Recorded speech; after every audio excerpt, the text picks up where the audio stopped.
বাংলাদেশের জনগণ এটা বিচার করবেন তাদের কার্যক্রম দেখে। যাদের নিয়োগ দেওয়া হয়েছে তারা জনগণের আকাঙ্ক্ষার পক্ষেই থাকবেন। আমরা জনগণের পক্ষ থেকে জনগণের অভ্যুত্থানের ভিতর দিয়ে আমরা মনোনীত সরকার, তো জনগণের প্রতিনিধিত্ব করছি আমরা। তো এই ক্ষেত্রে আমাদের জনগণের পক্ষের এবং এই দীর্ঘ লড়াইয়ের যারা সপক্ষে আছে তাদেরকে নিয়ে আমাদের সরকার গঠনের পরিকল্পনা এবং সরকার ওইভাবেই চলমান আছে। তো আমরা মনে করি যে আমরা চেষ্টা করেছি সর্বোচ্চ যে যাতে হচ্ছে যে সরকারে জনপ্রতিনিধিত্বমূলক এবং জনগণের দীর্ঘ লড়াইয়ে যারা প্রতিভূ তারাই বা দীর্ঘ লড়াইয়ে যারা আমাদের সাথে ছিলেন তারা যেন থাকেন। তো আমাদের কাছে মনে হয়েছে যে এই ক্ষেত্রে অনেকগুলো প্র্যাকটিক্যালিটি ছিল, কিন্তু এছাড়া অধিকাংশ ক্ষেত্রে আমরা তা রক্ষা করতে পেরেছি।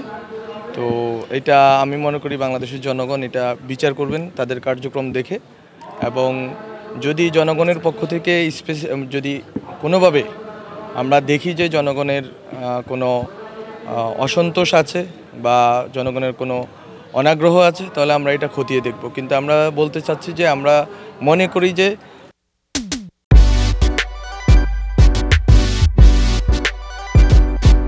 যাদের নিয়োগ দেওয়া হয়েছে তারা জনগণের আকাঙ্ক্ষার পক্ষেই থাকবেন এবং দীর্ঘ লড়াইয়ে বৃহৎ অংশ এই সরকারের যারা অংশ নিয়েছেন তাদের একটা বড় অংশই জনগণের দীর্ঘ লড়াইয়ের অংশ।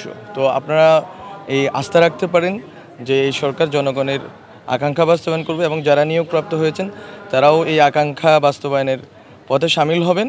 কিন্তু কোনো রকম সংশয় সন্দেহ থাকলে আমরা মনে করি এটা কাজের মাধ্যমে এটা প্রমাণ করা হবে যে তারা জনগণের পক্ষে আছেন, তারা জনগণের বিরুদ্ধে নাই, এই অভ্যুত্থানের পক্ষে আছেন, অভ্যুত্থানের বিরুদ্ধে নয়।